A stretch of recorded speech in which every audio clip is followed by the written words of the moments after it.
Hey, what's up guys, in this video we're going to talk about static methods in Java. In Java, static methods are created with the static keyword. Like first we have the static keyword, then the return type of the method, and then the method name.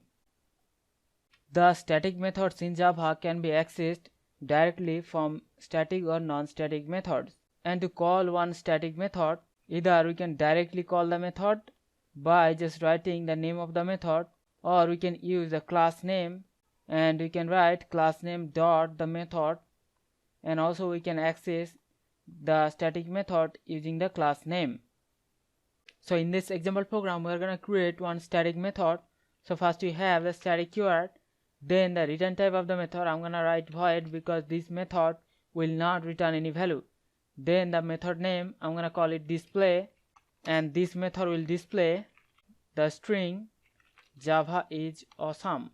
So whenever we call the display method, it is going to print the string Java is awesome onto the console.